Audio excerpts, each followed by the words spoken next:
Hey yo, welcome. Oh, Hi. wait, I'm not Oh, ready yet. okay.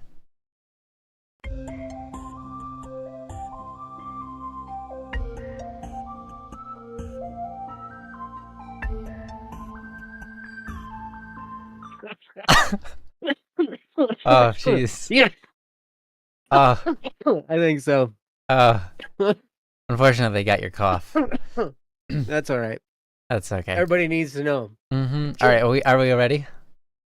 Yeah, not as born ready. Okay, wait. I gotta take a drink of this. I'll be right back. Hold on, guys.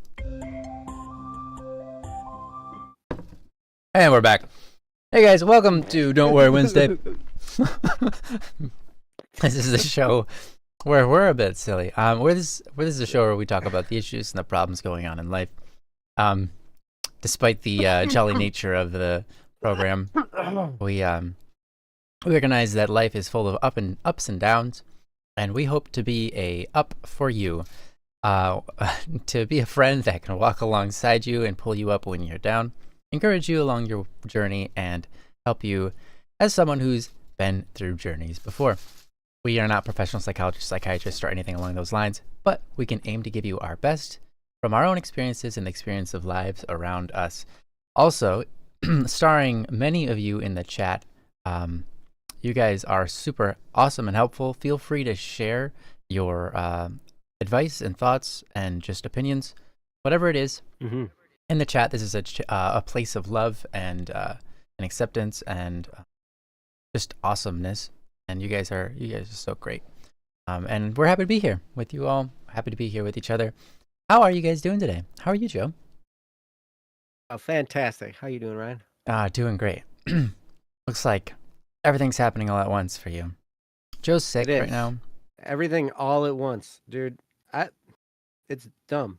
Mm-hmm. My glasses are dirty. Yep. I can't seem to stop coughing for longer than like 10 minutes. Welcome to the club. What, your glasses are dirty too? Yeah, they're dirty too. Yeah. They're not so dirty dirty. They're not so bad yet, but they're definitely dirty. They're not as I like them. Yeah, let's be sick together. Yeah, so we're all sick. I'm sick. Because if Joe's we sick. can all be miserable, that'd be great. Myungbios is That's sick. crazy though. Sick team. I think sick is crazy. Yeah, don't die. It's crazy. We're all hanging in here, you know, and we're doing our best. Yeah, but we're gonna. Hey, you know what? But here's the thing: like, you don't have to. I'm not gonna get you sick through YouTube. True. Yes. Yeah. The worst I can do is send you a virus, but it's on your computer and it's not gonna affect your physicality. Oh, it just getting dark. Right. Oh, now it just got way too bright. Okay. We're all right. Okay, we're good. Solid. Okay. The sun might not be very participatory. Oh, the sun. Are you having some clouds rolling through or something? I think so, which is rare, but it happens in Australia sometimes. Wow. Yeah, I know. Weird. You're missing Michigan, all the clouds that we always have everywhere, always. I know. I actually like that about Michigan. Is like, it's always cloudy. Yeah, a lot of people don't like that about Michigan, but I actually really like that about Michigan. So it's great. England is the only place, like, only livable place on Earth that has more days of cloud than Michigan. It has, on average, 5 more days of clouds. Now, this was the case when I was like 14 years old. I don't know. I didn't look that up anytime recently, but yeah, something like that. The average cloudy day, and the only place that surpasses Michigan is England by 5 days. Cool. Yeah. Well, you guys win. You guys win. Good job, England. Good job. Yeah. Moonlit, I want to say hi before you get knocked out in about 20 minutes. So hi, welcome. I'm glad you're here. Yeah. Knocked out. Don't be knocked out, man. Don't be starting fights you can't finish. August, did you get some lemonade? Because lemonade sounds good. Shoot. August wants me to pause. He wants lemonade. Hold on. That was before. Yeah, You but paused already. no. I hope we got it. I hope we got it. Everyone's attitude today is nice. Yeah. I'm trying to decide if that's sarcasm. No, there's no sarcasm in that. I need that today. I think everyone's attitude is lovely, including Oh, yours, Joe. good. Mhm. Including mine. You have a great attitude. Oh, thank you. I Yeah. appreciate you saying so. You had to wake up early. Oh, I'm sorry. Activate your time powers to pause. Anger. Jeez, August. I wish I had that. Yeah. Yes. Yeah. That's right. Activate anger. It can be hard to wake up, especially for my wife and some others. I remember Jesse. He has a really hard time to wake up. Yes. So. He only ges angry when I wake him up, though. Yeah, I'm pretty sure he's angry anytime he wakes up. It's just a little bit more angry when you do it. Yeah, because I was so doggone persistent. Yeah, you're like I Get up. wouldn't stop. Get up. Get you up. throw pillows at him Get and up. stuff. I did, and he laughed, but man, I could tell he had that look in his eye, like he was gonna. He's like laughing. I was afraid to fall asleep. Yeah. It's like something's gonna happen to me while I'm asleep. Yeah. He's laughing, and he also has these eyes that says, "I'm gonna kill you when I get up." Mm-hmm. Yep. Yeah. Exactly. Nah, he's awesome though. He's a good sport too. Such a, I've always been impressed by Jesse's willingness to go out of his way for others and so on. Mm-hmm. Good guy. Very true. It's very true. A lot of people, like I think everybody at BSS kind of has that. Yeah. That about them. That's one of the reasons it makes us a good team. Yeah. We all kind of we'd go the extra mile for each other, and for not just each other, but for others. Yeah. That's. I remember how we roll. I remember some of the first times I saw that in action with how long you guys drove for each other. Like, someone kind of gets stranded or whatever. It's like 8 hours away. You're like, all right, I'm coming. Stuff like that. I was like, wow, these guys are awesome. Good guys.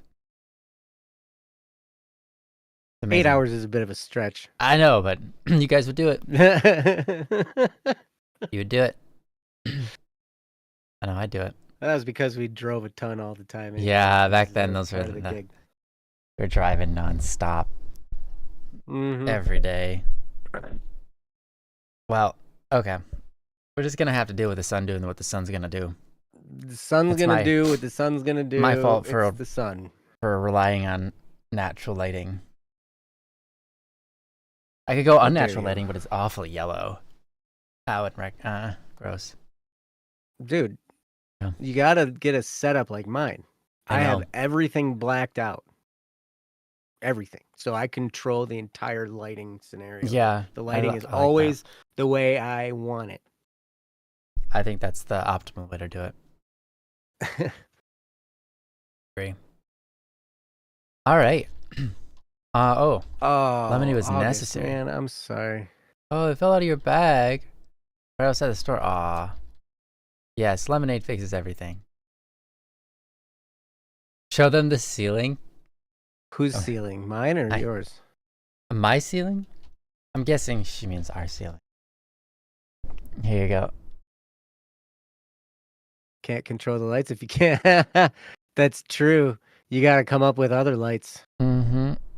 Yep, it's like that. Yeah.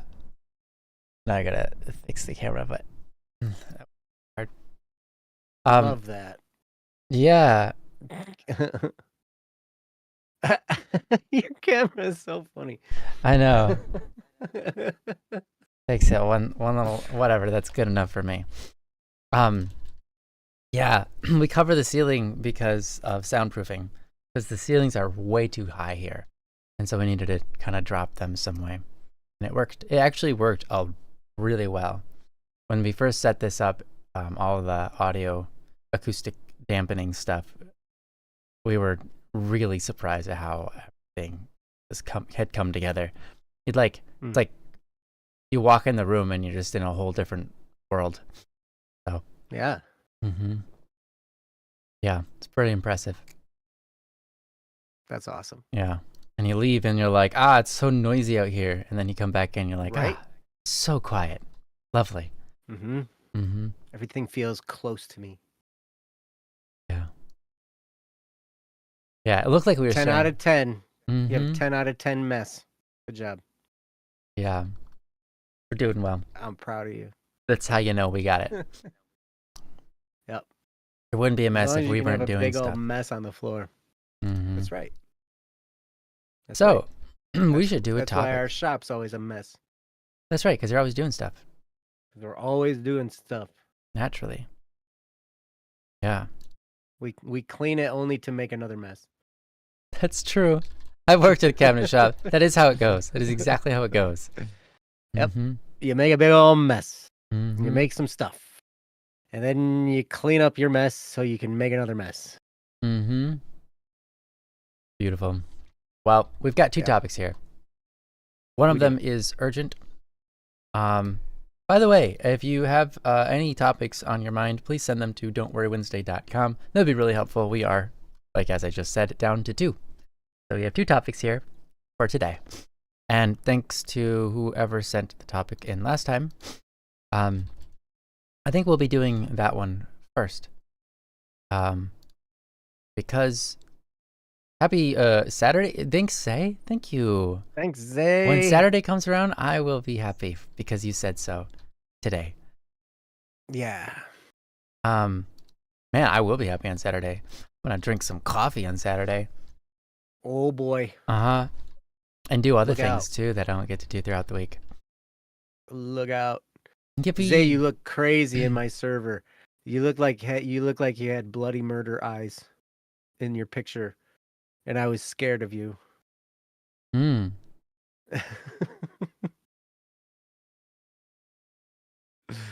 I was like, oh no, and he's looking for me. Oh, yeah. I'm in trouble.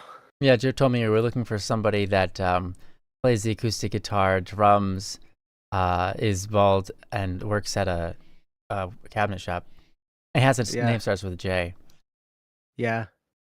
So, well, I don't know. There's probably a couple of those, but not very many. Yeah.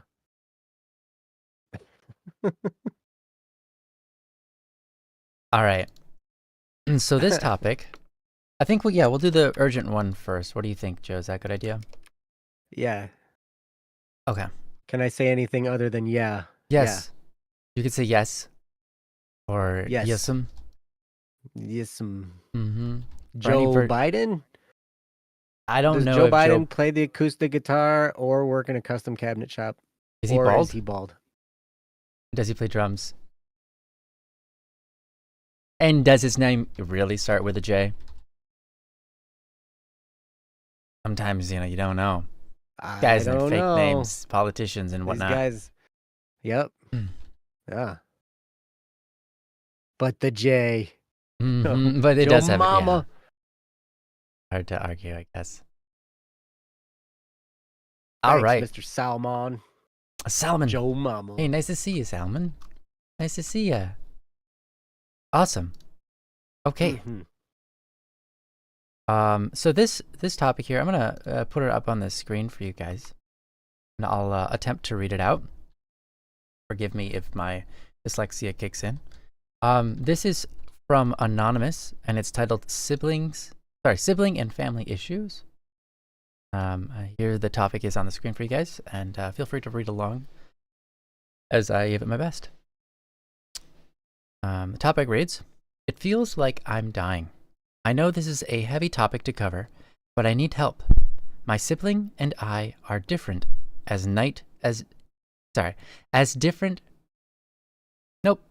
sibling and I are different as night is from day." That is a beautiful way of saying it. Okay. "But they are going through a rough situation and self-harming. I used to be in that situation, but because we are so different, I can't explain the same advice to her that helped me. Well, I messed up. There was a situation where my sibling was freaking out about not being able to control something, so I stepped in, supported, did the best I could to stop any fights. But it exhausted me. My mom wanted to know what happened. So I told her. I told her the blunt, honest truth that it exhausted me and that I would be out more often or in my room because I didn't want to be in a situation like that again. Well, my sibling overheard and is spiraling.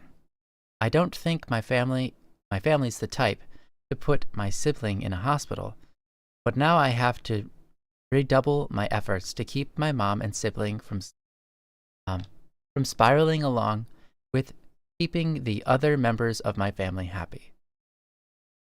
I know that it's not my place to put myself in the middle of all this and make everyone happy, but I can't stop because if I do, my family's going to fall apart, and it will be my fault.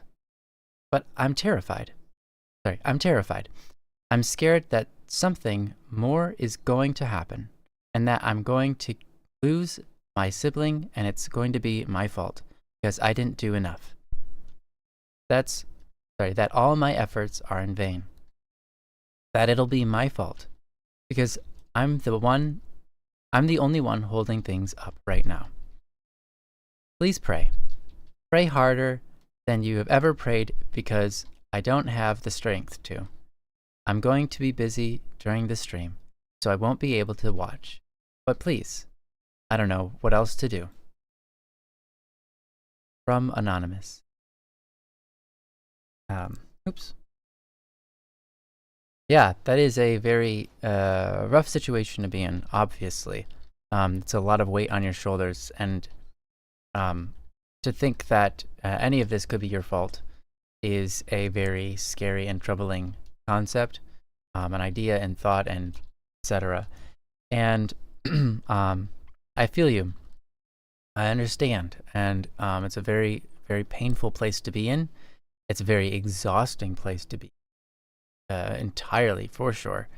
And I've been there before, and I remember, having several different friends that I just,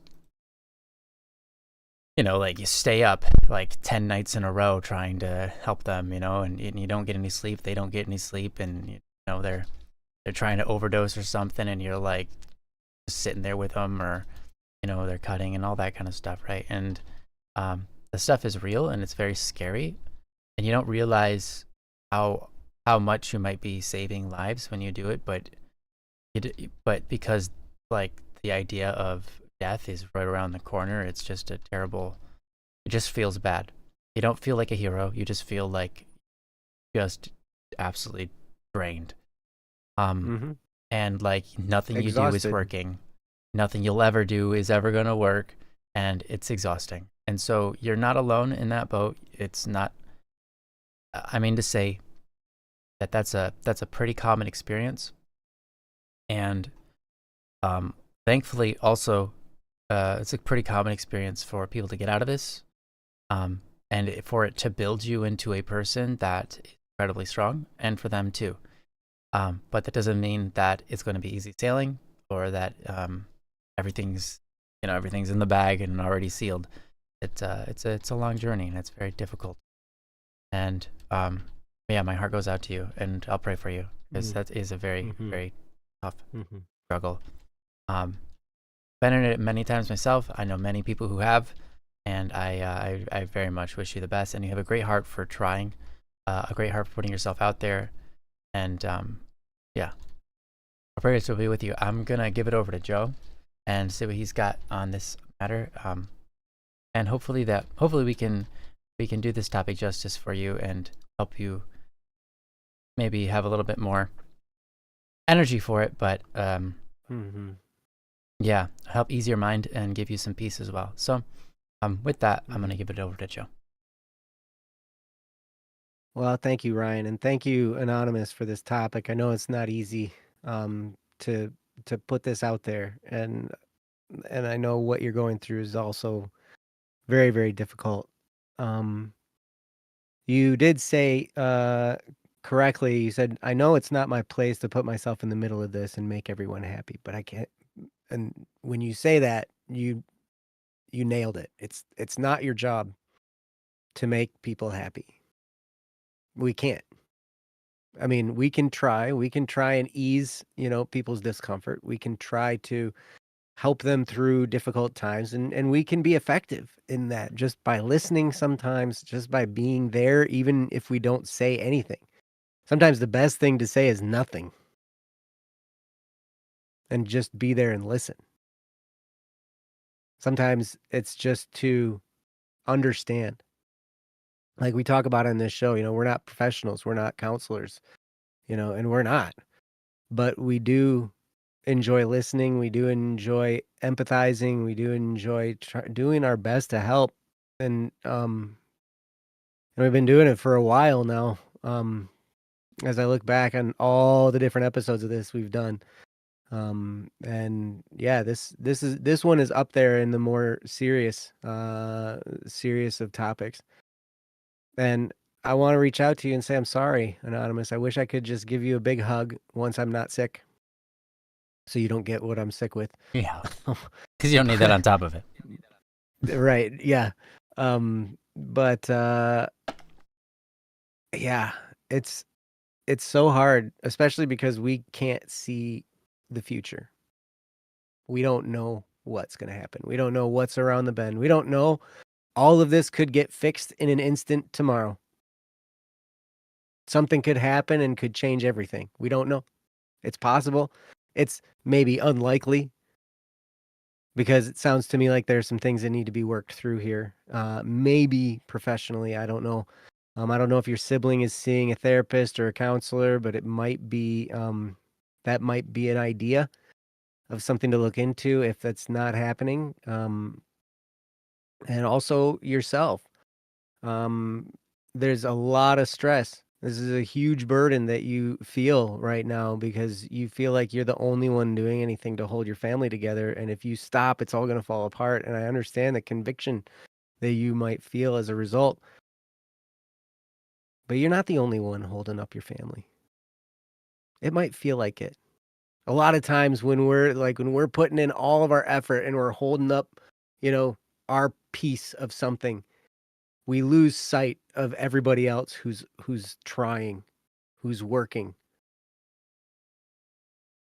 I know that happened actually between Ryan and I. We knew in our first project that he and I knew each other's efforts. But the people around us, like my family members only saw me working, his family members only saw him working. And so both of them were like, well, what's the other guy doing? Like, Yeah, like yeah. you're like doing it all. And it's like, but it's not true. It just may appear that way and it might feel like it. And especially when you're giving everything you have, it can feel like you're the only one putting in the effort because it's so heavy. Forgot about And I'm that. sorry. But Ryan said something very important, in his introductory piece there. And, um, you know, we're not called to just smooth sailing all the time because that doesn't build strength. And I know this is hard. I know this is painful, but we will continue to go through difficult times. Maybe not this difficult. It won't be the same, in the future, you'll go through other stuff that's difficult. It won't be the same thing. It might not be as difficult. It might be more difficult. I don't know. But either way, going through these difficult times is what builds us into stronger people. That's so hard to see in the moment when it just hurts. So hard to remember this when we're in the thick of the problem, whether it's emotional or physical or mental or whatever, and it's just surrounding us, and all we want to do is give up. It doesn't feel like it's building anything, but it is. And you said in here, pray. Please pray. Pray harder than you've ever prayed because I don't have the strength to. Because another person that's helping hold this up is God. And I know it may not seem like it. Again, believe me, I know. Because I can remember times when I feel like, it wasn't that God was holding up anything. It was like he was pushing it down harder to make it harder and then like laughing about it is what it seemed like to me. And it was upsetting. It's really hard to feel like, like all of your prayers are in vain, all of your efforts are in vain, everything that you're trying to do is in vain, and there seems to be no bright outlook at the end of this. And then when you do catch a glimpse of the bright outlook, the end of the tunnel, you just think, "Oh, nope, it's just a train. It's going to come and run me over. It's not the end of the tunnel. There is no end of this tunnel." And we can convince ourselves of that, and we can then fall into despair, and we can spiral into all kinds of doubt and despair, and then we can lose sight of all of the things that are actually working in our favor around us. Because even in the midst of this, there are goods around you. Even in the midst of the struggles that I was in the middle of a year ago, some of the struggles that I'm also in now, I would lose sight of the beauty of a flock of birds flying through the sky, the somewhat clear but mostly cloudy sky of Michigan while I was out kayaking or something, Hey, the sun was out, Nice. but there were clouds in the way, Yeah, yeah. That's right. You lose sight of, the feeling of cool water on your face on a hot summer day. You lose, I mean, some of those little things you can find solace in. And I would invite you, Anonymous, because it sounds to me like this is very overwhelming for you, and rightfully so. I would be completely overwhelmed as well. And there are a few things you can do when we get overwhelmed like this. Sometimes what's happening is our limbic system of our brain is taking over. And that's the fight, flight, or freeze response. That's our instincts are kind of taking over. It's like we're either gonna fight, we're gonna run away, or we're gonna freeze. And that's the basic response of that part of our brain. And when that part of our brain takes over, we experience these things called anxiety attacks or panic attacks. We experience that feeling of overwhelm, and we do not make rational decisions. And we start jumping to conclusions, and we start rationalizing in an irrational way. And then we can make decisions that ultimately make things worse. So I'd invite you to take a step back. If you're feeling overwhelmed, you can take a step back and you can do something called box breathing. You can do some kind of other breathing exercise. Box breathing is really simple. It's like inhale for the count of 4, hold your breath for the count of 4, exhale for the count of 4, and then hold for another count of 4. So it's like a box, right? You inhale, hold, exhale, hold, inhale, hold, exhale, hold. And you do that for a while you're just focusing on that. And if any other thought comes into your mind, just dismiss it calmly. Don't fight the thought. Just be like, "Thank you. You're dismissed." And get back to focus on your breathing. And as you're focusing on your breathing, eventually what happens is you come to a spot where the idea is to empty your mind of all of these things. And when it's just you and your breathing, and all you're doing now is just existing, it's a great place to reset from. It's a great place to understand, okay, I can ground myself here. I'm not the only one in this situation. You can start to talk to yourself rationally, and you can understand, look, there are things that you can control. There are things that you cannot control. You can't control all of your sister's responses or your siblings' responses or Your mom's responses are, you can't control all of that. The only thing you can control is your response. And sometimes the best response is nothing. Sometimes the best response is to stop, say nothing, and wait until, things kind of cool off a little bit. And then you can come back and say something profoundly brilliant or whatever. Or maybe so anyway, I want to lead off with that. And speaking of profoundly brilliant, I'm going to turn it over to Ryan. Jeez. Because he's profoundly brilliant. And you need to hear from him now. So, Ryan, I it's all think yours, that buddy. I think my guardian angel and the Holy Spirit are brilliant. I just say stupid stuff. That's the stupid stuff is me. No. Yeah, it's great. While you were talking, I couldn't help but get distracted. This is my mind. I couldn't help but get distracted by the idea of box breathing, and I'm like, well, I want a triangle breathe. And I was like, oh, it was a pentagonal breathing.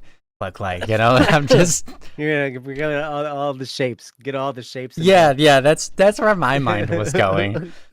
I was listening though. Well, do it, man. Invent it. Yeah. So, anyways, yeah, I really like everything you said, Joe. And this is a hard topic. This is a hard place to, just a really hard place to be. And I wanna give you my best. So, I don't want to be harsh on you, and you're already putting. I mean, I don't need to be harsh on you. You're already being harsh enough on yourself. And I might be a little harsh because really what I'm trying to do is help you not be harsh. It's not really like I'm going to be harsh.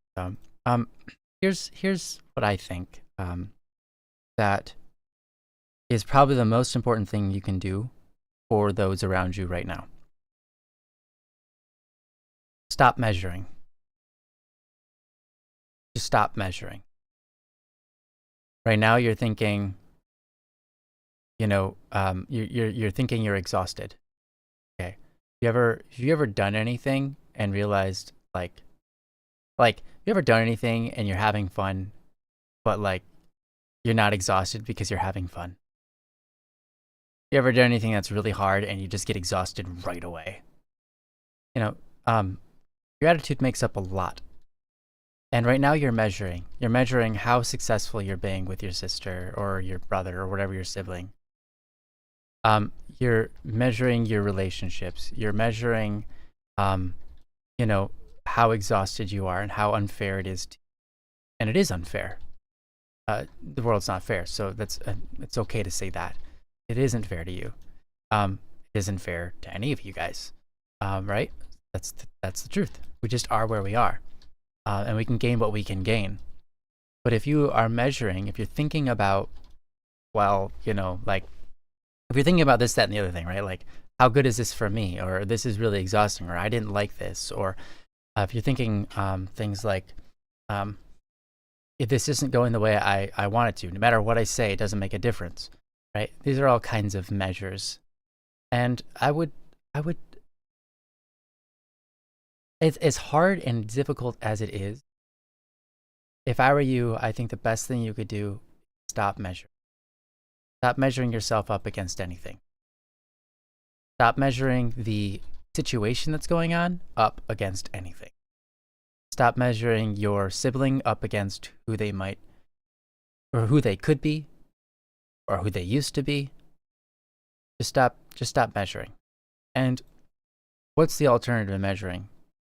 If you can stop measuring, or you can get yourself, like, every time you see, like, okay, I'm measuring, if you can get yourself to stop and just let things be as they are and do your best, what's gonna happen is you'll have more energy, you'll have a clearer mind, you'll be more able to listen and understand.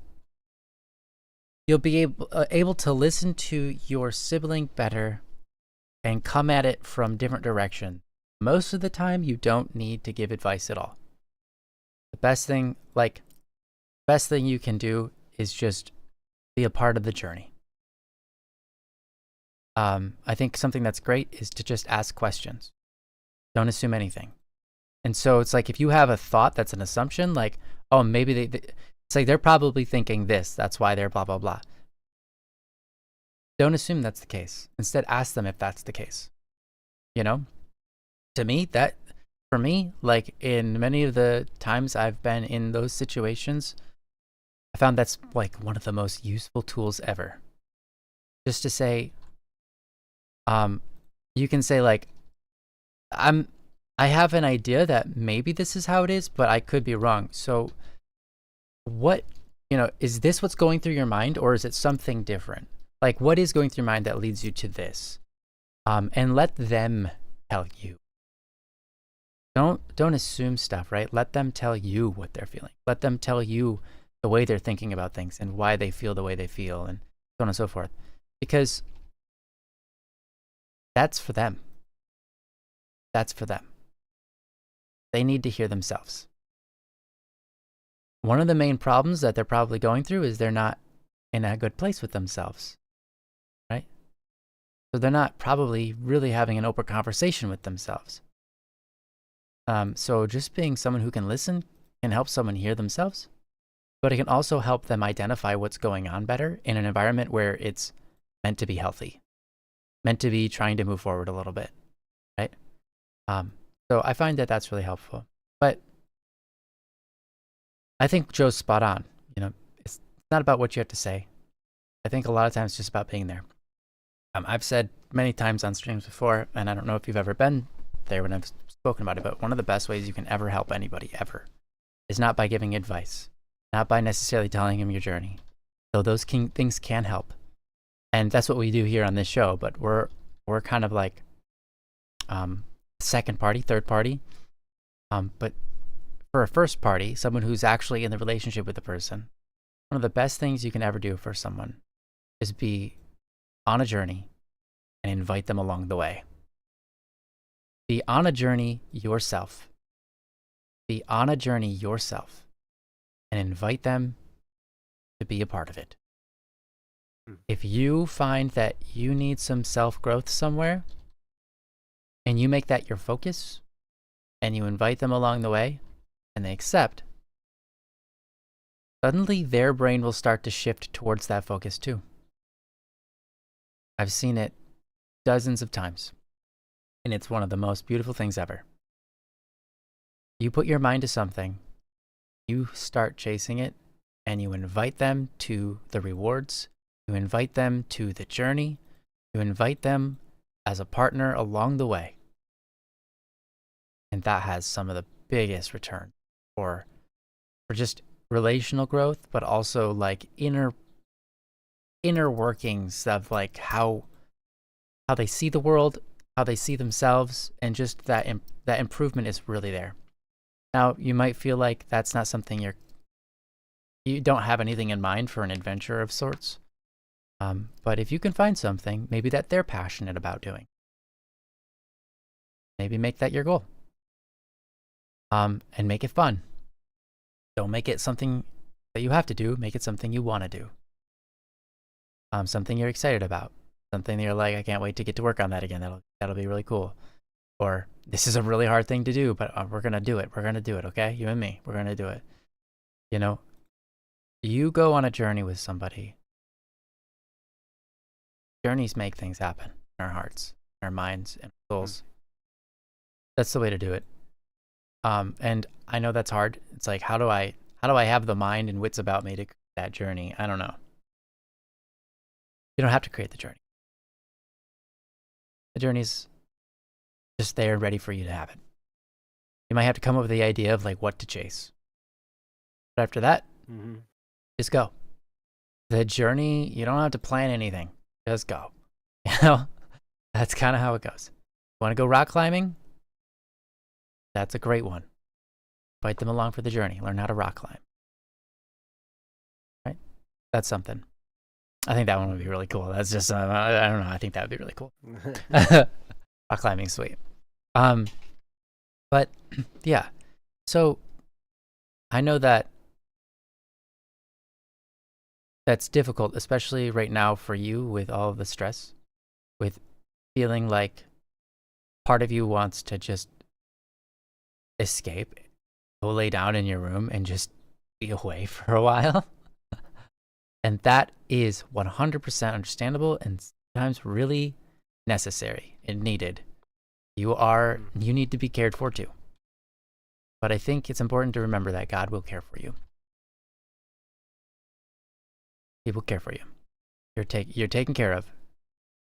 I find that in myself, a lot of times if I'm worried about my own safety, my own care, I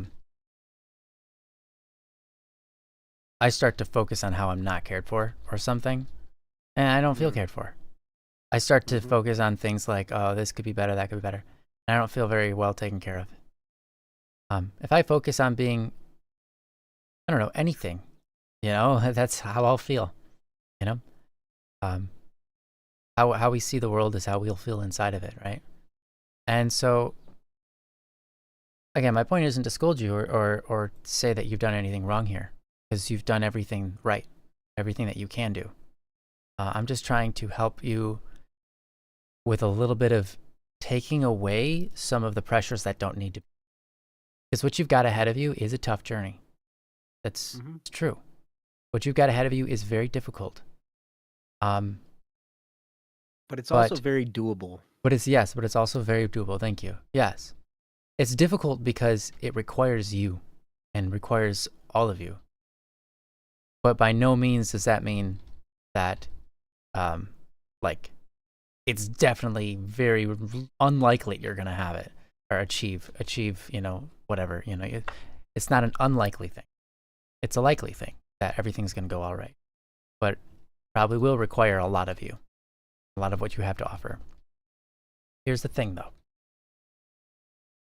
I'm just trying to remove the things that are stressing you out of your head so you can do this without extra tension that's unneeded.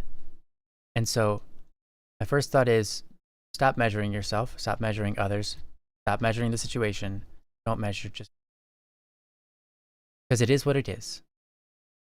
And you've got what you've got. Be humble in that because you can only do what you can do. And you can do more. Or you can do no more, right? And you can do no more right? It's like, oh, I should have done that, that's unrealistic. You should have, that's not what happened, so it doesn't matter. Don't worry about should have, could have, would have. It's really the only thing that's real is what's real. So be humble and just say, I can't do it all, but I can do what I can do. And apply yourself with that kind, gentle, pleasant humility that you have to offer them. You take away the measure, you take away all the measures, you can allow yourself to be there humbly with someone who's supportive and kind and pleasant no matter what is going on. Because that's probably the best you can do for yourself and the best you can do for them. Right? So here's another thing that I'm going to say. Take away some of that pressure, and this one's going to be hard. No matter what happens, it's not your fault.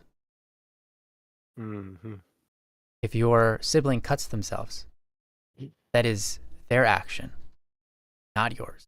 That is their choice. And you say, well, I said this and that made them feel sad, and then they cut.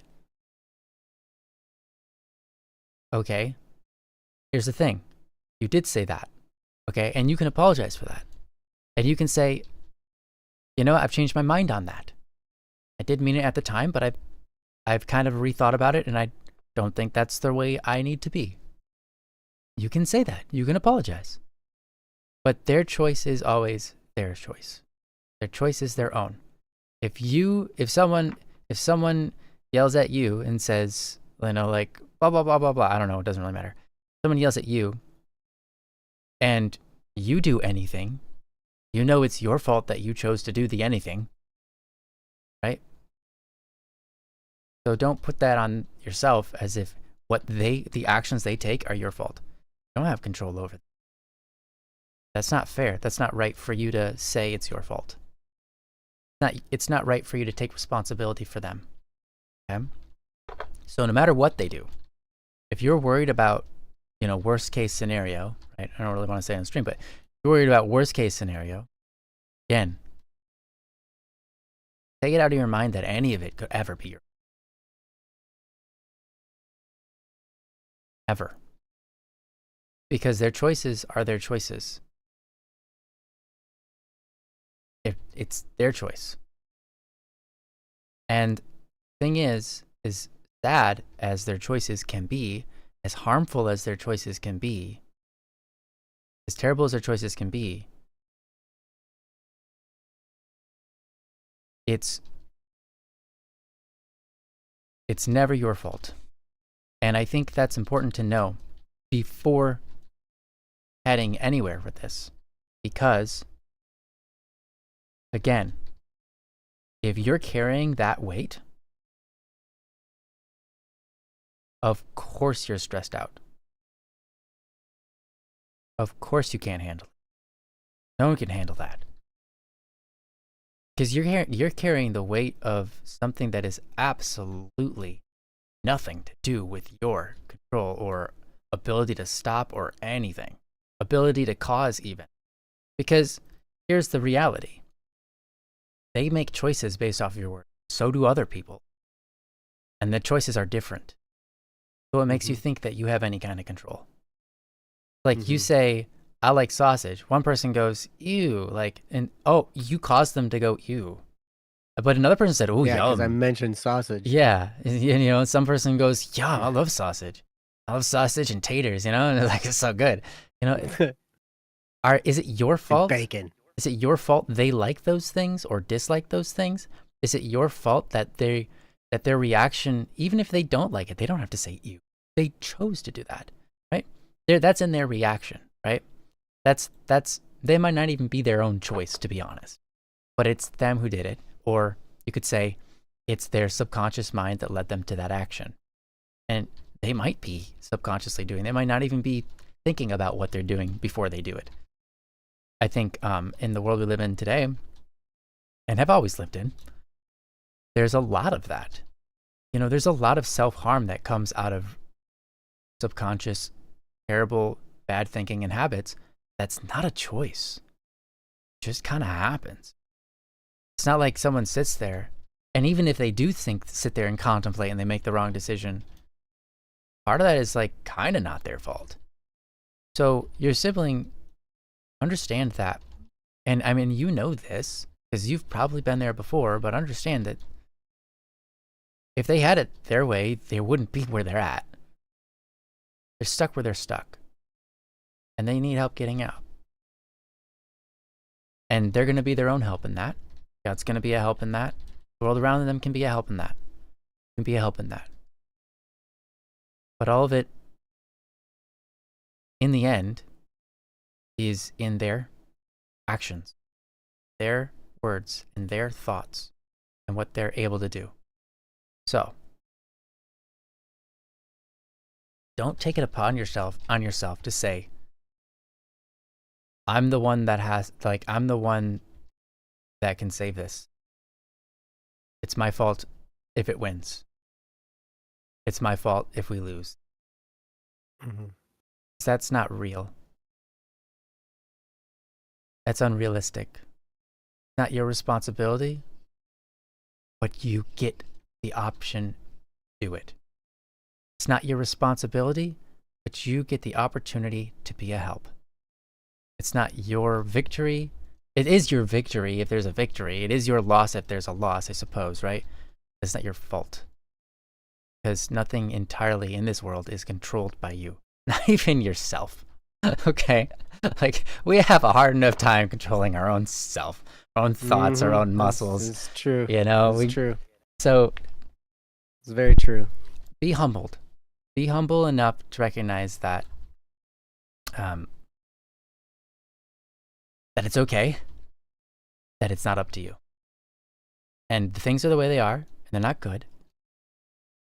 But take some of that weight that's on your shoulder and cast it off and say, this isn't my fault. And the outcome is not my fault. But I'll give it my shot. Right? Like, the current situation is not my fault, and the outcome is not, it's not up to me.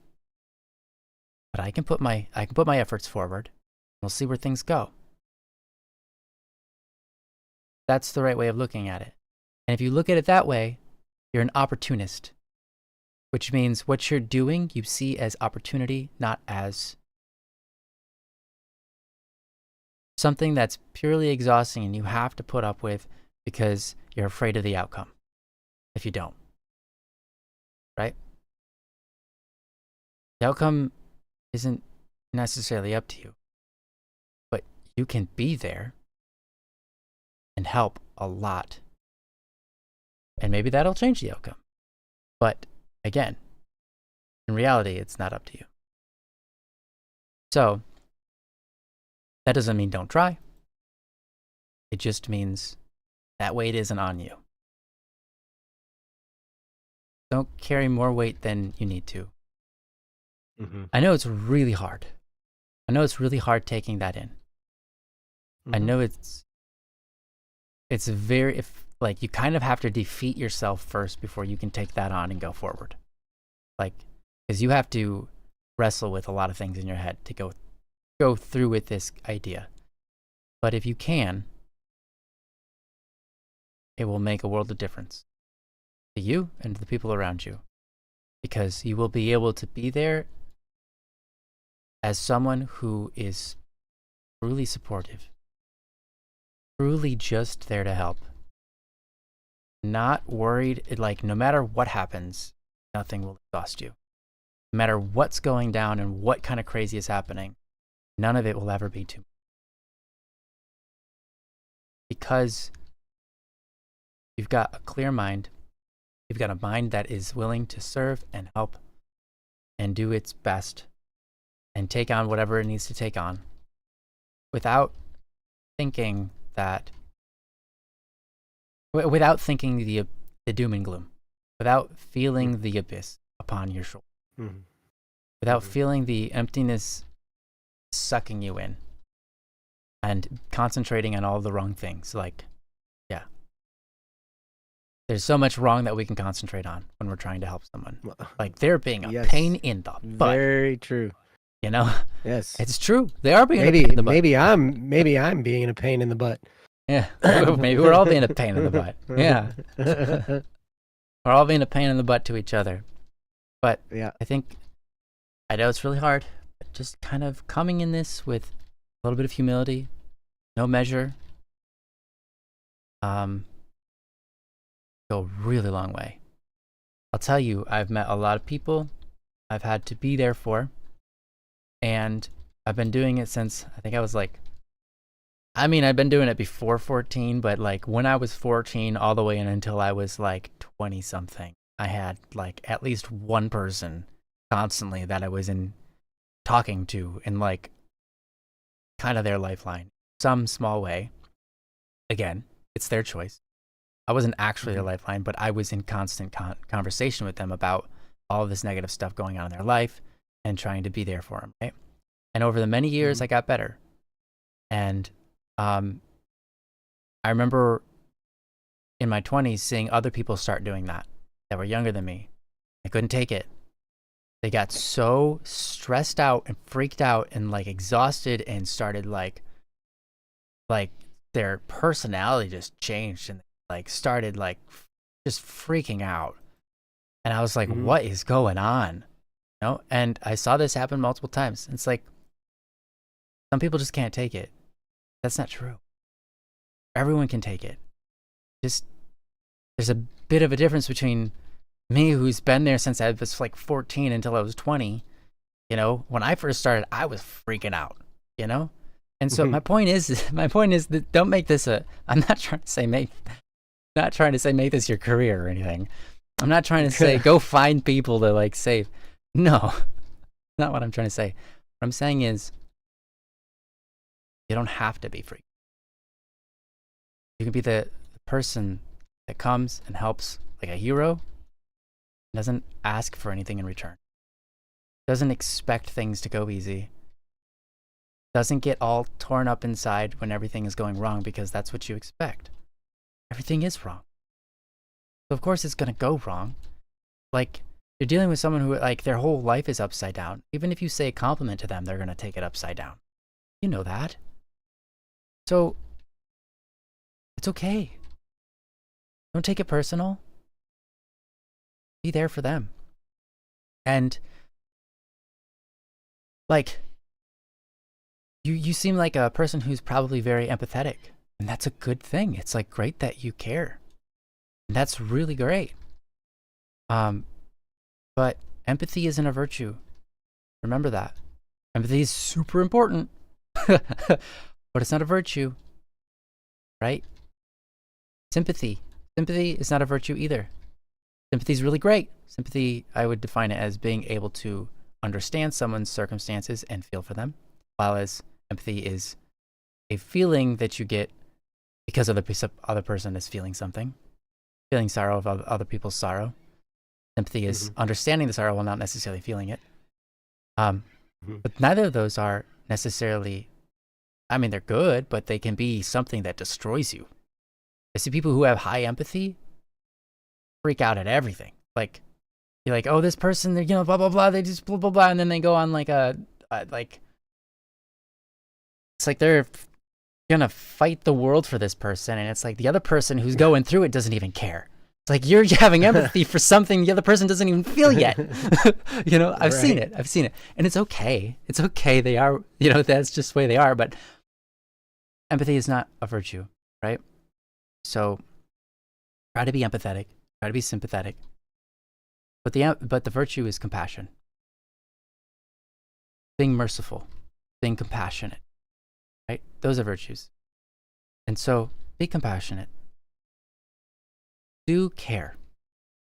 Do want the best. But don't let the emotions overtake you. Right? Because emotions aren't the battle. The person's the one that you need to help. Emotions are, I don't mean to be like, I know people hate this, but the emotions are kind of just getting in the way a little bit. If they're stopping you from helping somebody. And it's okay that they are. But remember, emotions they're fleeting. They will go. They will come and go like the wind. Right? That's good. You don't want them there forever. So don't take care of your emotions, or don't cater to your emotions all the time. Sometimes you do need to. Sometimes you need a break. Yeah, absolutely. We all need breaks. We all need breaks like every day. We're human beings. Okay? It's okay to take a break. It's okay to like want to go to your room and just sit there for a moment. Like, yes, you probably need that.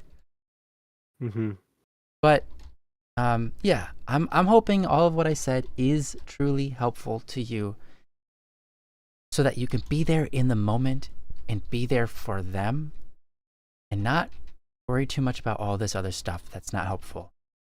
All this other stuff is just, it's all just like a pile of negative that you're looking at. It has nothing to do with the person that you're actually trying to help.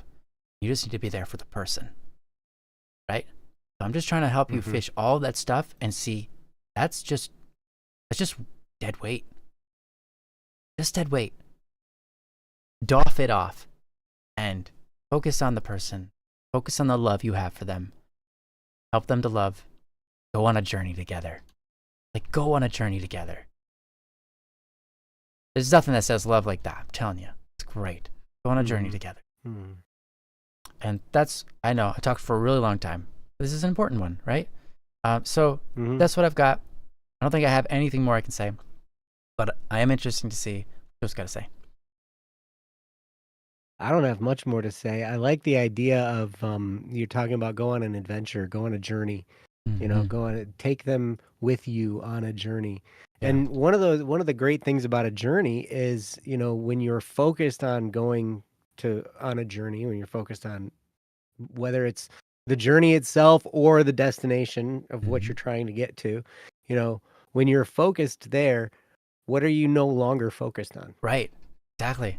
You're no longer focused on how hard you are trying versus how hard everyone else is trying. You're no longer focused on the problem that's swirling all around you. You're focused on each other, and you're focused on the journey. And where our minds are has a lot to do with a lot of this. Because we can feel we can make ourselves feel absolutely helpless. Even when it's not that bad. I've done that before. You know, I'm a very much an overthinker in a lot of ways.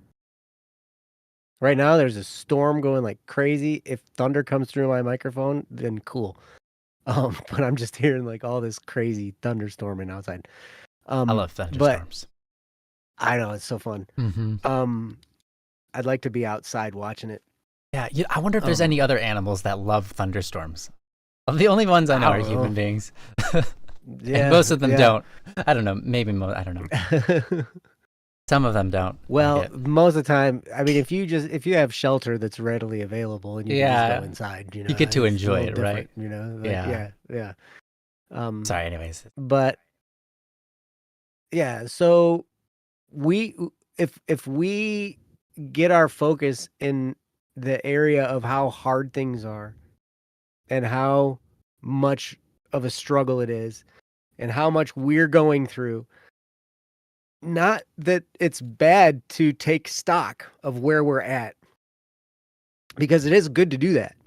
It's good to take stock of, okay, this is where I'm at, this is what's going on, blah, blah, blah, blah, blah, blah, blah, blah. But if we ruminate on it and overthink on it and let ourselves dive deeply into this, and I'm talking to myself just as much as I'm talking to you, Anonymous, because I have a terrible propensity to do this. We all need it. Right? My brain goes crazy and it drives itself crazy.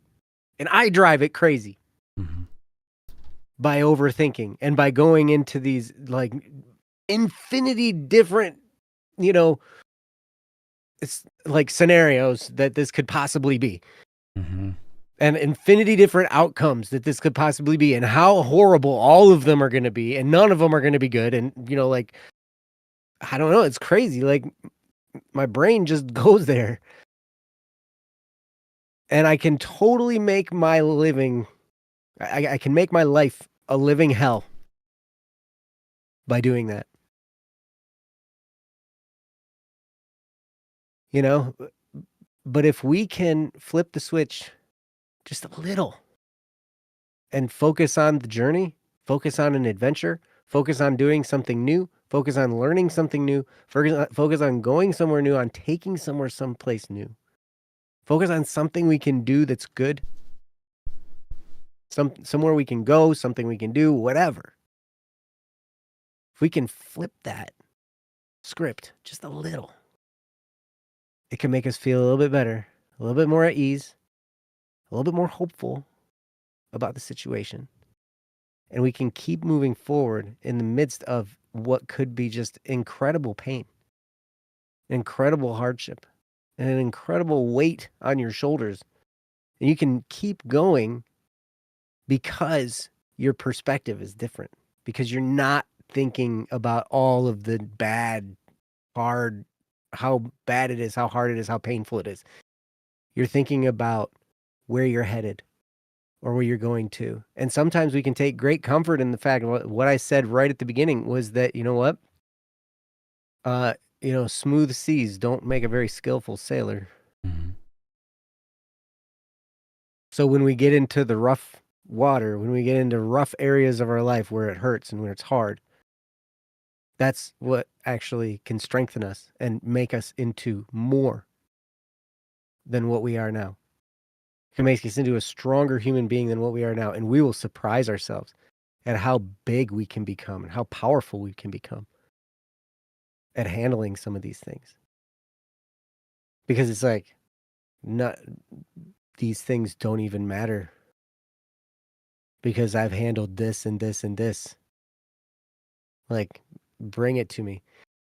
But even still, we can get caught and we can catch ourselves off guard. And sometimes, even still, we run into things that just take all the wind out of our sails, and it's hard again. Mm-hmm. But then in those moments, again, to remind ourselves, look, this is just a moment for growing. Growing stinking hurts. Growing hurts. I'm going to say it one more time. Growing hurts. Growth hurts. It hurts when we're growing. Like, I don't know how many of you guys remember, like, when you were kids and when you were growing. That hurt. I watched my kids go through it as they were growing physically. Growing pains, yeah. Like, their bones hurt, right? And when we're working out, when we're exercising, and we go to grow muscles in a gym or at home in a workout program or wherever it is, it hurts. We push ourselves to the point of pain, and from that we get growth. It's the same in our minds.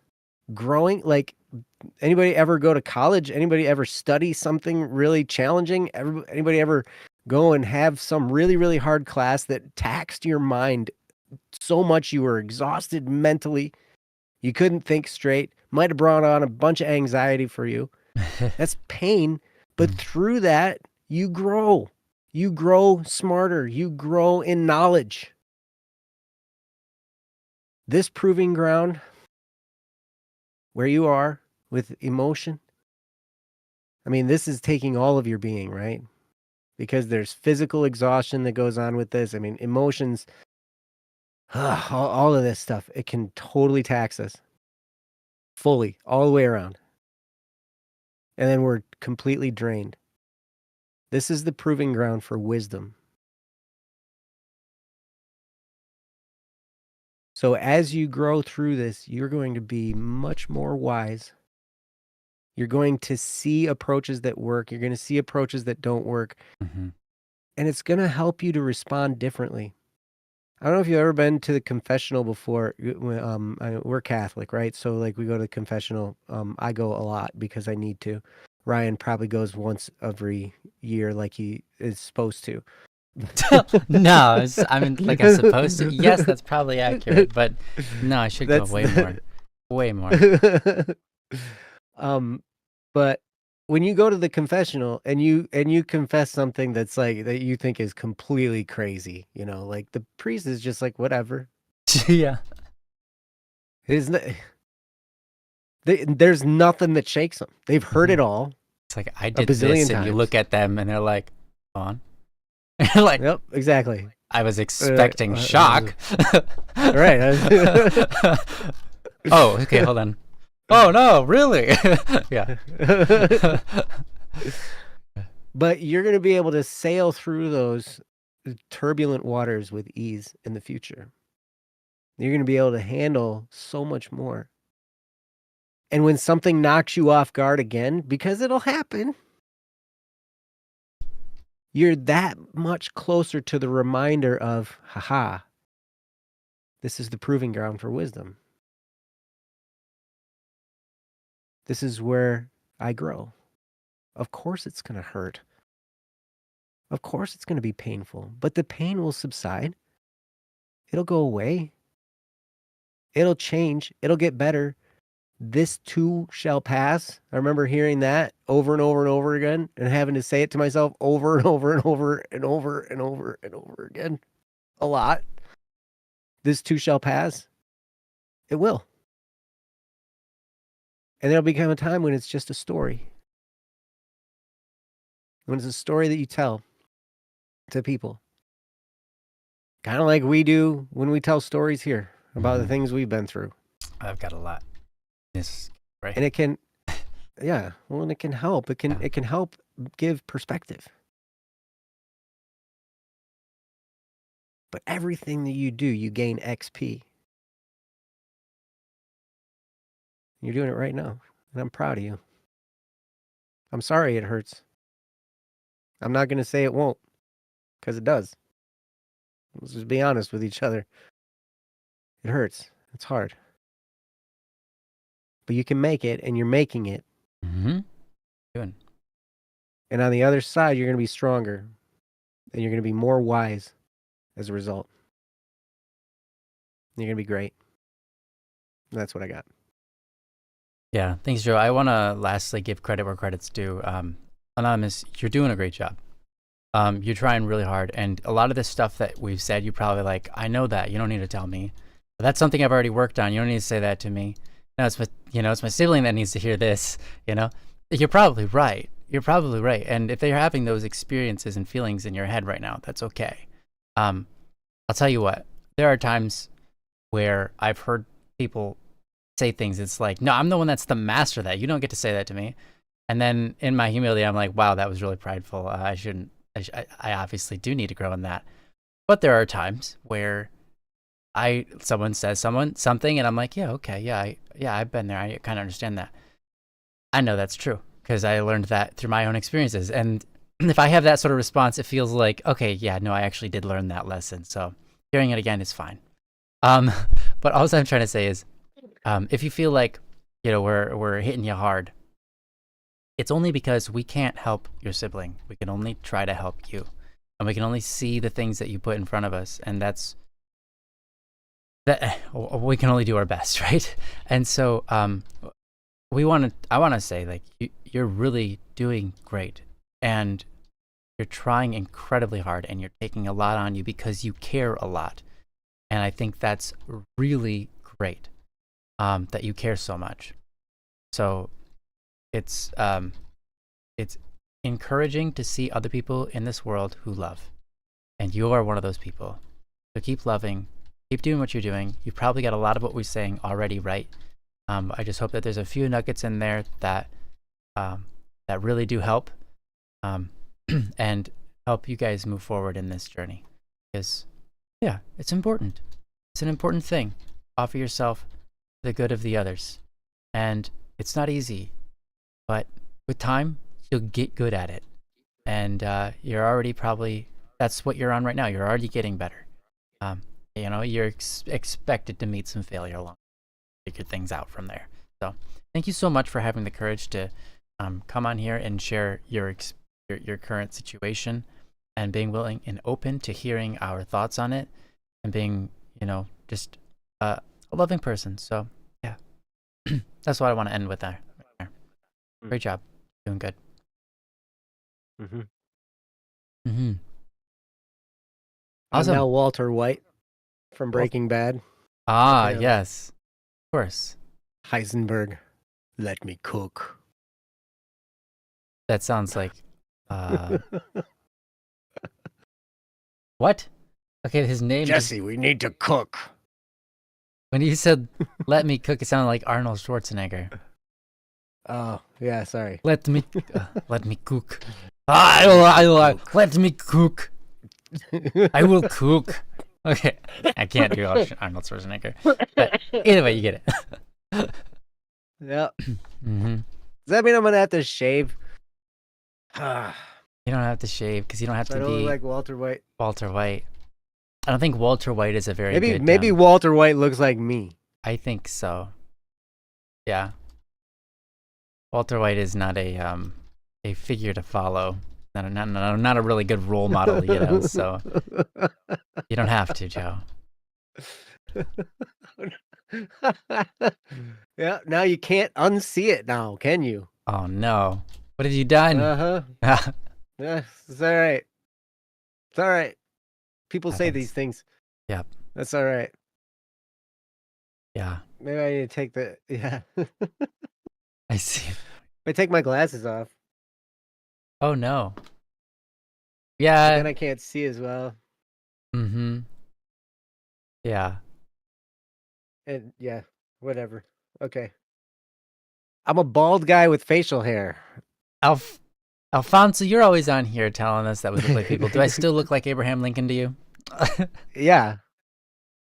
Is that who I am? Because honestly, I really appreciate that. Thank you. Abraham Lincoln was awesome.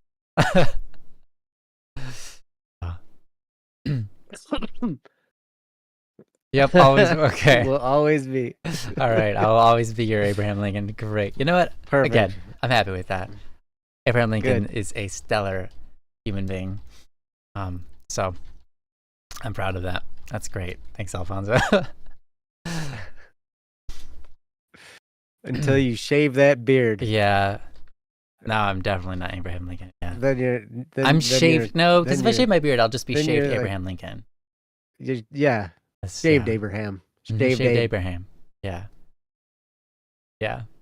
All right. Well, we've got another topic we have time for, so we should do Yes, it. let's do it. Let's do it. Thanks, Alfonso. And Thank you. thank you, Anonymous, for the topic. Yeah, thank you so much for that topic. We will pray for you and hope things go well for you. Mm-hmm. So this one, let's see here. It's titled "Friend Seems Not Like Themselves," or like themselves. I'll go ahead and put the topic on the board or on the screen for you guys if you want to read along. And I'll do my best to read it. It reads as follows. What do I do when one of my closest friends isn't the person they used to be? Let's call this person Blake. I have known Blake since I was a little kid, so I've known them for years. Blake has always been the one to push me out of my comfort zone. Got me to say hi to people I thought were cool, or talk to people who I ended up having close bonds with now. He also talked to anyone he could. If someone looked down, Blake was right next to them, giving them comfort. If someone looked lonely, he was inviting them to go somewhere, to hang out. He was always there for anyone who needed it. But now, Blake is the one who needs the help. He never goes anywhere unless he has to. And if someone invites him to hang out, the answer is always no. When I do see him, he always looks sad. He doesn't even really talk much unless he needs to. I don't think it's healthy, but I also don't know if I can do anything to help. We used to hang out all the time, but now he doesn't even really talk to me or anyone. From Anonymous. Thank you, Anonymous, for this topic. Yeah, that's interesting, right? It's interesting how people change, and this sounds, I mean, I don't know Blake. I'm not there to see it, and based off this short description, I mean, it sounds like it could be some short form of depression or something like that, and even if it's not necessarily like a hard depression, it could be some various form of minor depression, but it might not be. It could just be a personality shift that's happened over a period of time. Change in interests. Maybe they have a secret girlfriend that they have an online relationship with. That could do a lot. There's a lot of different things here that could be that I just don't know. But we'll certainly give it our best. This is an interesting one. We all have friends. Well, yeah, we all got friends. Because you guys are our friends. So if you're here, we got friends. But probably a lot of us have seen friends change over the years. And it's interesting to see that. Sometimes people grow away because they're just, I don't know, too different. They just don't talk to people anymore. Yeah, that happens. But yeah, I don't know. We'll give it our best. And we hope that one way or another we can help. It might be just time for you to step up your game and go give them a visit and get the details for yourself. What's going on? But with that, I'm going to give it over to Joe and let the man do the talking. Let the man do the talk. That's right. Oh boy. Yeah. Yeah. You know, I've experienced this before. I've experienced this in multiple times. It's how oh, hey Kendra, welcome. Good to see you. First of all, thank you for the topic, Anonymous. And I know this is uncomfortable. But Ryan's right. There could be a lot of reasons for this. There's a lot of different causes that this type of thing happens. Changes in life, changes in lifestyle, changes in, whatever we're doing with ourselves. Could be as simple as, following a new field. I remember when, I graduated from high school and a bunch of us all went to college, and then, some of us were close for a little while, and then everybody kind of drifted off into their own little groups of, in their, professions and whatnot, and you get more friends and you get different friends, and sometimes you get closer friends, and sometimes, like then you move on even farther and, you get different friends and you meet other people in different areas because you do different stuff and it puts you in the context of other people. And, just sometimes our lives go in these directions, right? And one of the things that I applaud you for is you're being present and you're noticing. You're noticing that this is happening, right? Yes, I was gonna say, Okay, there's a noticing. change here. Yep. So you're looking up and you're like, okay, something's different. I don't know what it is, but whatever. Maybe they're busy. Maybe they're stressed. Maybe like Ryan said, maybe they have a girlfriend now, or maybe they whatever. Maybe who knows what it is. Too much work. They got really into something, a Yep. passion. Yep. That's definitely a possibility too. But there's lots of different reasons that this could be. And I don't know. I love the idea of having friends for my entire life and being close with all of my friends all the time. But it's just not the reality. And I understand how this might cause you some anxiety to feel like your friend is changing and to feel like they're moving in a different direction and it feels like you're losing something. I understand how that can be really difficult. Um and it is. It can be very painful when we lose a friend or when we um grow apart from a friend. And but it just is the case sometimes. None of us experience anything permanently in this life.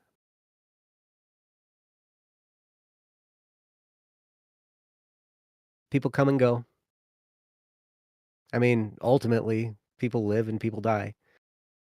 And people come and go out of our lives, and sometimes people are there for a really, really long time. Sometimes people are there for the rest of our lives. Sometimes people are there for a month. Sometimes people are there for 10 minutes. Sometimes you think you have a really, really close friend, and then all of a sudden they disappear. You know, I feel like I might have kind of done that to some people in my life when I started a new business. It just happens because sometimes you get busy, sometimes you get focused, you get moving in a direction, and you can't always control everything around you. And but the key is that, you know, our lives are always going somewhere. Even when it feels like it's not going somewhere, it is going somewhere. Usually if we're not making it go someplace good, it's by default going to someplace worse than it was before. Because what I've found is anything good, any good result requires effort on our parts. We don't usually just have things land in our lap, you know. And even sometimes when things do land in our lap, they take sometimes those things require the most effort to make good. And sometimes they seem like they're good in the beginning and then they turn out to not be so good. Right? And we just don't know. We don't know.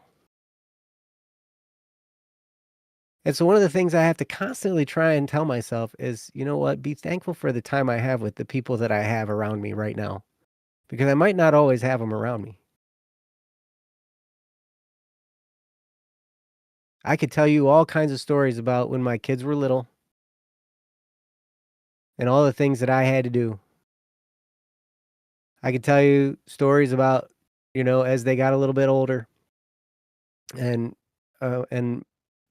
I me and their mom divorced, and that created a whole big thing, and there was a whole bunch of other things that needed to be done. You know, there's all kinds of stories about the amount of effort it takes to try and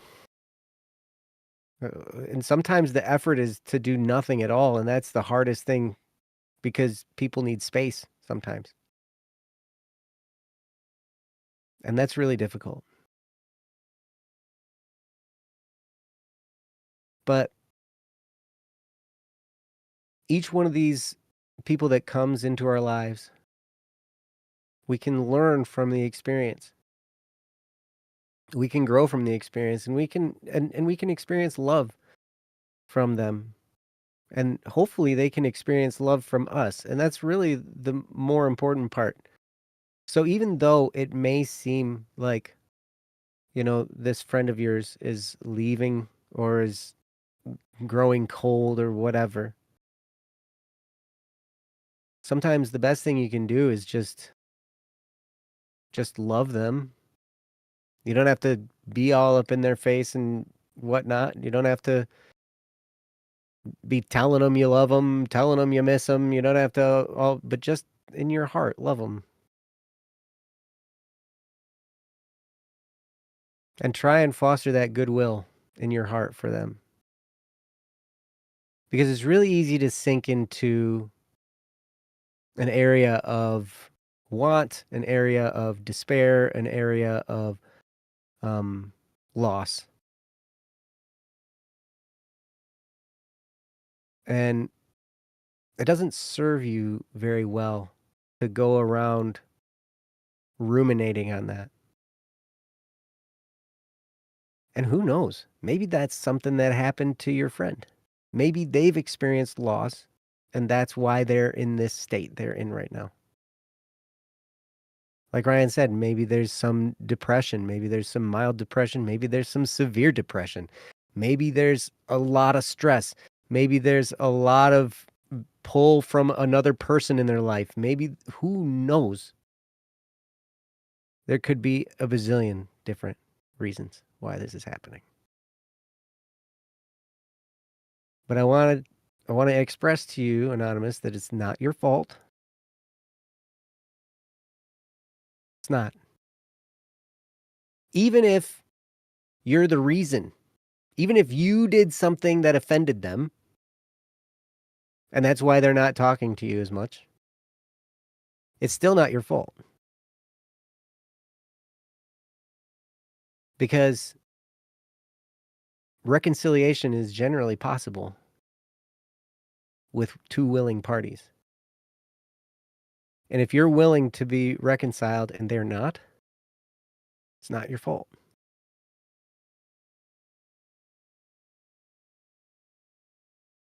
So, but more likely than not, it's not that you did something. It's not that you did something to make them upset.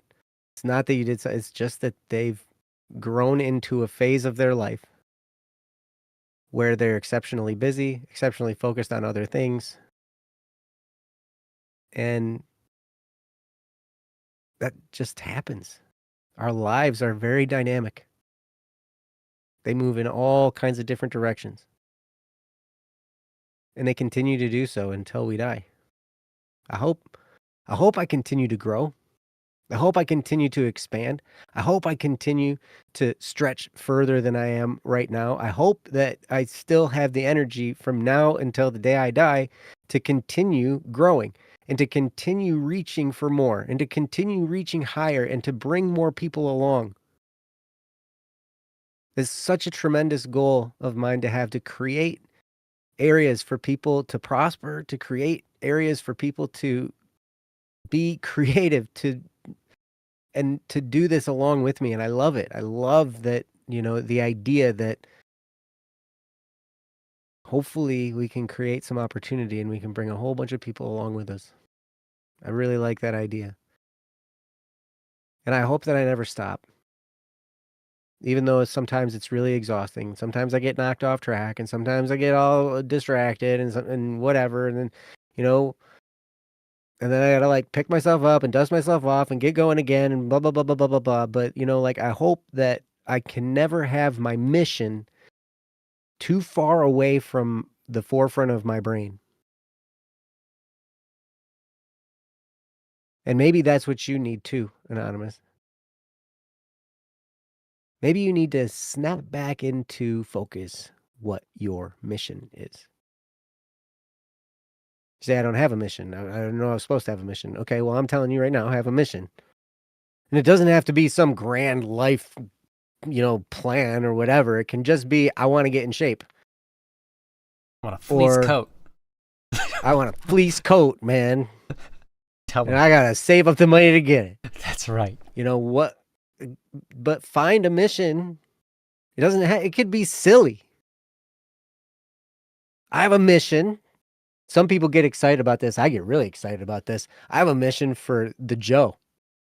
It's a big mansion where a bunch of people that work on Black Static and Swerve stuff can all live. We can all live in the same swill together. Swill. Y'all, we can all share the same bacteria through the air. Like swill in my anger.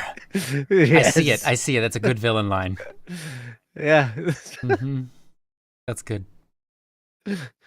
Yep. But I have, there's other people that are like, they're like, hey, this would be fun. We could totally do this and it'd be great. I'd love that idea. And so it's like, okay, so what's it take to do that? Well, it just takes money. So what does it take to make money? Well, you make businesses. And then what does businesses do? Businesses make money. And then businesses create more opportunity and, grow. And, you can support other businesses with other businesses. And it gets really complicated and, like whatever. But then all that can funnel into this whole experience and then make money. And then the money's there, and then you can have the Joe. Come, swill in my abode. Come, swill in my abode. Enjoy the swill. Have you seen the swill of cutlery above my abode? Yes, yes, it's the swill. We've got a swill of ham and cheese. I have a stirring ladle for the swill for you. I think we need to use swill in every sentence from now on. It's really good. Yep. Wow. And Neonsai says in the chat, when that friend is ready to change, maybe they'll reach out someday to you. Yeah. And then they will surprise you when they return to self like 10 years later. LOL. And it's possible that can happen. Yep. Man, I lost touch with a friend of mine. Oh my gosh, for years, like my best friend from high school. Man, he was such a close friend of mine. And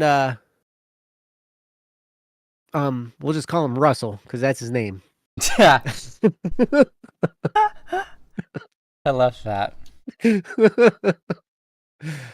But anyway, it's like, man, so he's my best friend in high school. We were band geeks together, right? I was in the drum line. He played the trumpet. And, we had all these experiences together, growing up, we partied together. It was crazy. We had some crazy times. Anyway, then we go to college and we're roommates at Michigan State University, which was crazy and fun. And, we roomed together there, and he ended up dropping out of school after one semester. I ended up dropping out of school like 4 weeks later. Like a semester in 4 weeks. Fair enough. Yeah. So and then we ended up getting a house not far from campus, not very long later. So it was me and him and two other guys. We shared a house together. And so we're living in this house together. And it was like the events continued and we had fun, and I went back to school, and I was working and going to school and living at this house, and he was working in a factory and living at this house, and then he decided to go into the army. That will cut off a relationship like that. Yeah. Wow.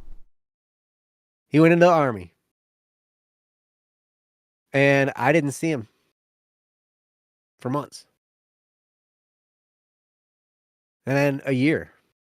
He went to basic training. He came back. I didn't really see him because I was busy. And he went. I didn't see him for years and years, like a long time. It was a couple of years. I got engaged. I barely saw him. I saw him a couple times throughout my engagement when I was engaged. And I was engaged for about 5 years. It was a long engagement. It was stupid.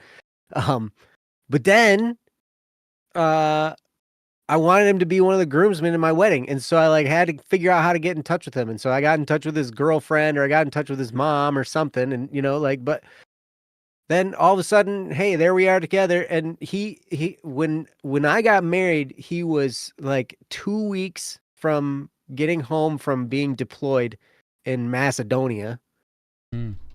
because he was in the army, right? And so he had been home for 2 weeks, and he stood up in my wedding. And then he ended up getting married and having kids, and then we didn't see each other again for a while. I moved to a different town, then I moved back, and we'd see each other once in a great while. And now, for the last 2 years, like clockwork, I see him every 6 months. We get together and we hang out for a few hours, sometime in the summer and sometime around Christmas, New Year's. And that's happened like that for the last few years. And that's, it's crazy. We don't really communicate much at all, except for like, hey man, when do you want to get together again? 6 months go by, and then it's like, hey man, hey, want to get together? Blah, blah, blah. Okay, cool. He's a college professor now. Oh. He's an author. I mean, he's got a PhD. He's a doctor, right? But our lives move in different directions. And I couldn't imagine. You know what? It's crazy. You can't imagine these things. Like when I was 18 and he was my best friend and we were getting ready to go to college, I was like, man, we're going to be best friends forever. This is going to be great. I didn't realize all the stuff that was going to come, all the life that we were going to end up living. Crazy. But I tell you, that's just kind of how it goes. And it's okay. But here's the thing. He had a mission. I had a mission. I had stuff I was trying to accomplish, and so did he. He kind of lost sight of what he was trying to accomplish, and that's why he went into the army, I guess. I think that was one of the reasons. Then, he definitely got his fair share of missions there. Mm-hmm. But, yeah, like, I don't know. It's just kind of how it goes. I love the guy. We pick up right where we left off every time. We talk through stuff. We catch up. We do everything. It's crazy. It's great.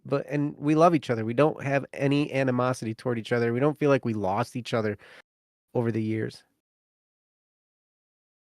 But I can see how this situation, can be burdensome to you, Anonymous, because you're watching your friend change in front of you. I don't know. It can be really hard when we aren't changing and we're watching somebody else change. And sometimes even if we are changing, because we kind of always are, but when we're changing and they're changing in a different direction than us.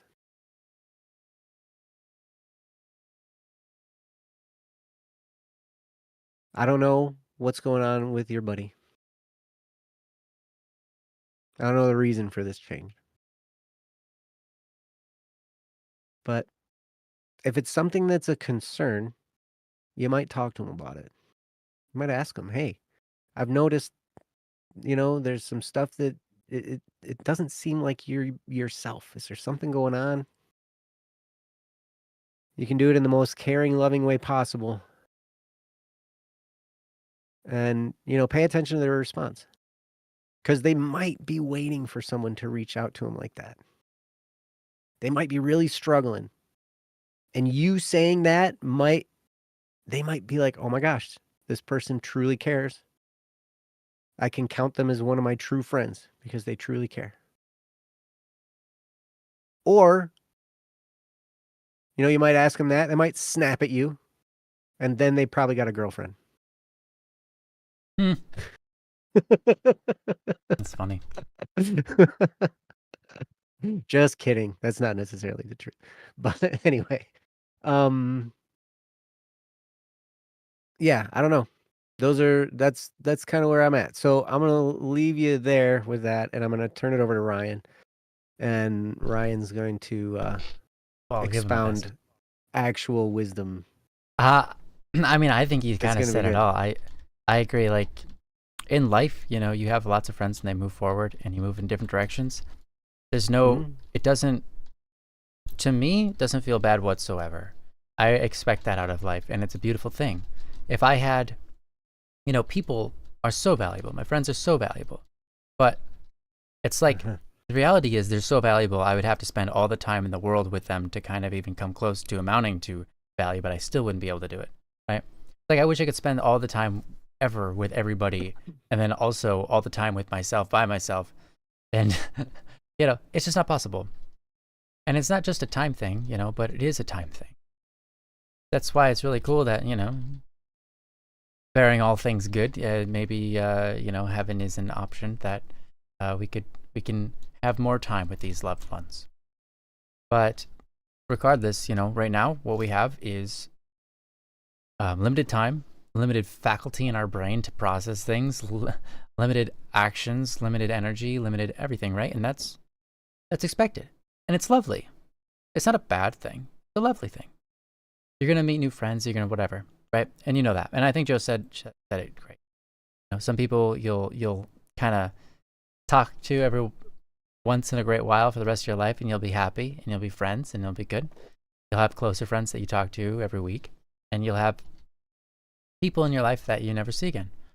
And all of it's okay. All of it's okay. You only have the moment you have to put love into the world. If you've done so, you've done it right. And that's all you can do. Because life, the world, everything is moving and changing. But the love that you put in there, that will help shape it. And it will continue to grow and continue to be better the more we can do that. Sort of. But it doesn't really matter whether it gets better or not with how much love you put in. The fact is that love is probably the most important attribute of any of these experiences. And what we put in is important. I would say that, let's say they're not just moving on, but maybe they're going through something bad. We don't know. Maybe this is a person that you'll be friends with and you'll talk to every week for the rest of your life. I don't know. It could happen. I think it kind of doesn't matter what the future is. What matters is what's going on right now and what you can make of it. And I think probably the best thing you can do is go talk to Blake. Go knock on their door.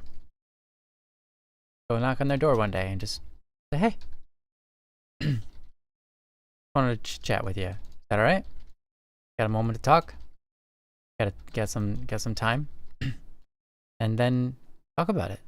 Say, hey, I just wanted to check up on you. You know, I noticed things are different. And let them know that you always felt highly of them, that you think highly of them, that you appreciated when they pushed you outside your comfort zone, that you appreciated who they were and that they would be the kind of person that would seek others out, and that you don't think any less of them now, but that you really appreciated who they were. And you're just asking because you care about their health and you want to make sure that they're not sick or depressed or something. Good. Maybe they live in a house that's full of fungus and they're dying and they don't know it. Yeah, I would say the best thing you could probably do is just go to them, be sincere, complimentative, and ask them, hey, just as a buddy, what's going on? If you just personality change, sort of whatever, that's totally cool. I'm just, as a friend, your buddy, just here to find out what's going on, if I can help, if there's any need for help, you know? And they'll probably just say, no, that's all good, you know, I'm just don't really, you know, don't really care for those things anymore. Cool. It's no problem. Or maybe they, you know, they're like, yeah, I don't know. I've just been feeling really down lately. Who knows what they'll say? So until you know, I guess we can't really help you beyond that. And I think the best thing you can do is have the conversation, right? Best thing you can do is have communication, right? If you're concerned about a relationship, then you need to be active in the relationship. Sometimes people do need time off. Yeah, absolutely. But I think it's important to also take the step that's uncomfortable and be willing to sacrifice a little bit of yourself and your comfort and your time to go and make sure that the person's good and increase that relationship with them. It's possible. So honestly, I don't really have much more than that. And it's very simple.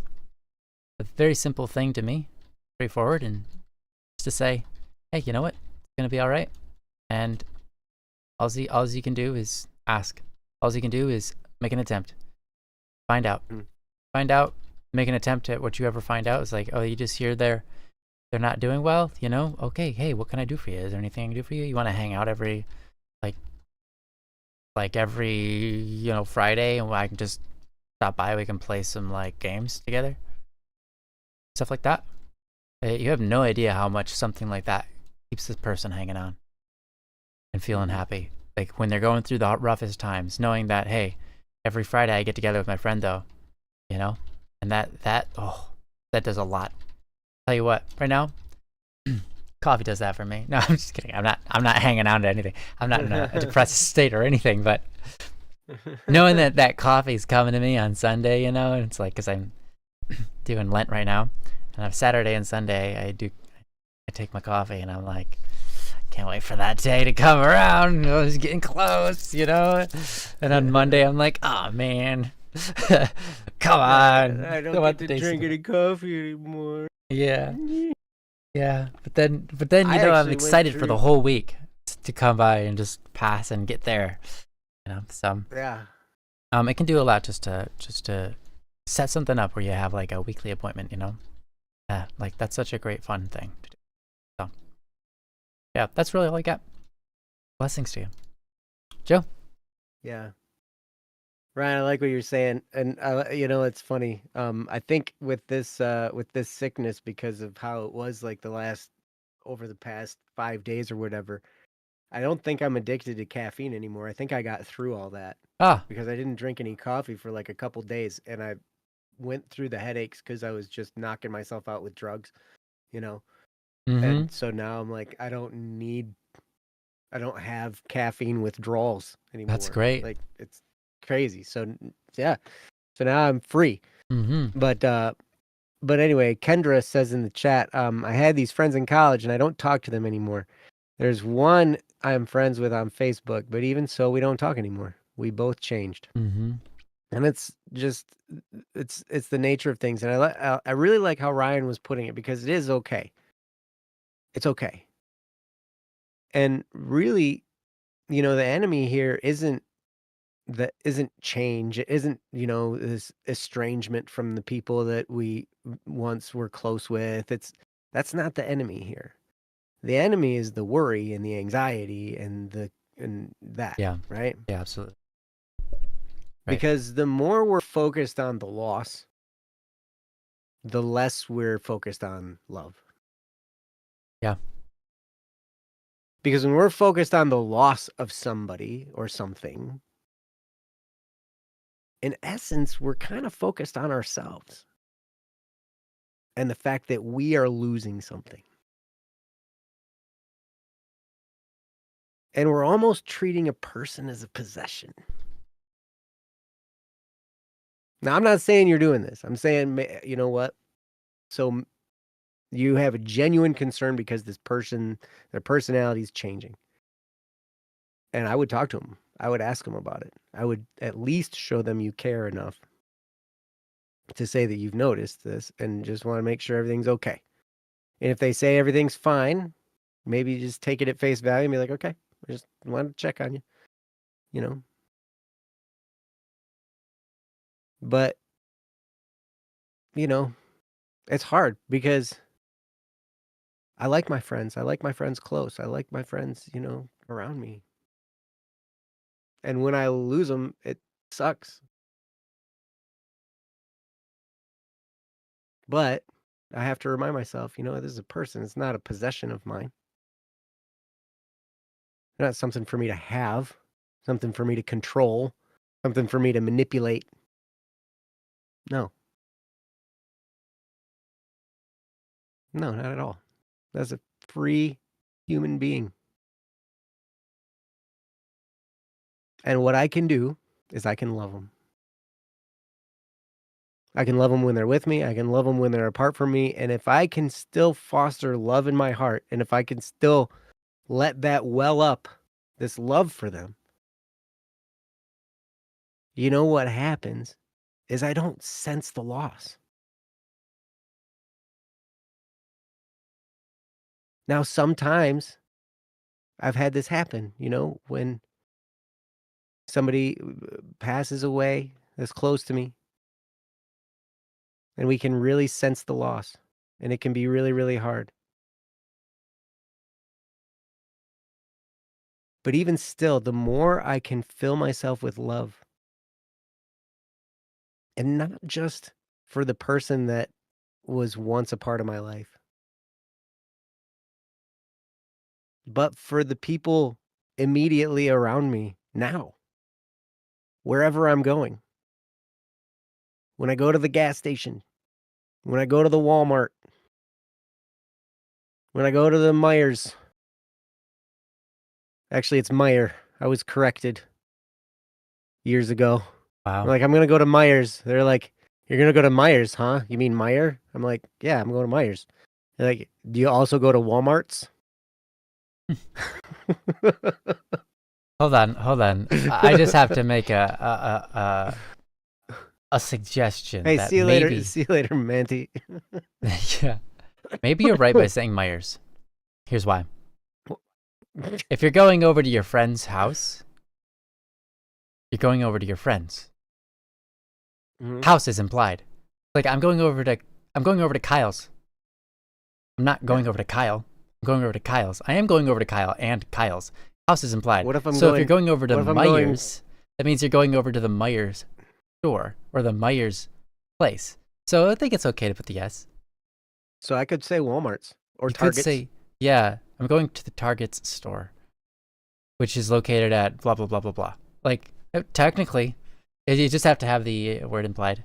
I'm okay with it. I'm going to Zap Zones. Enjoy. All right, sorry, I had to cut in there. You were actually making a point. I wasn't. So go on. No, you're fine. You're totally fine. No, I'm going to Kyle's. Yeah, that's right. Kyle's is. Mm-hmm. Kyle's house. Mm-hmm. Is. I don't know. English is silly. It is. Even more silly is German. German is a little silly sometimes. I believe it. French is. French real is really silly. silly. The worst. Really silly. Latin's pretty silly. Yeah. Yeah. Yeah. But yeah. So anyway, Anonymous, it's okay. It's okay. Talk to him. Talk to him about it. Let him know you care. But in all of it, in all of these things, love. Put love in your heart. That's the best thing you can do. It's the best antidote for the negative feelings you feel about somebody. When you can flip that switch, when you can notice, oh my gosh, I'm starting to feel this disappointment or this sadness or whatever, right? If you can learn to, in that moment, fill yourself with love, you might still feel sad, but a peace will come over you. You might cry, but it'll be a good cry. It'll be a worthy cry. Hmm. It'll be a cry with love in your heart. Hmm. And it'll be a healing cry. Mm-hmm. Well said. Because the more you do with the love in your heart, the more at peace you can become, the more right you are with the world, the more right you are with yourself, with your creator, and with everyone around you. So love. And all it takes sometimes is just to think, I love you, I love you, I love you, I love you, I love you.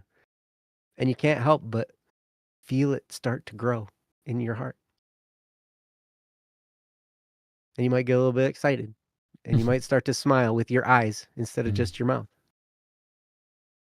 Your whole face will light up because your whole body lights up because you fill yourself with love. Mm-hmm. It's a wonderful thing. And you can hardly contain it. And then people around you think you're weird. And that's okay. Yeah. Good. It's good. You don't want to be normal if normal's down anyways. No. Yeah, right? Silly. Yeah. So just love. That's kind of the answer to everything. Well, yeah, of course. You know, we could just like every Don't Worry Wednesday show, just be like, you know what? Here's the answer. Love. Yeah.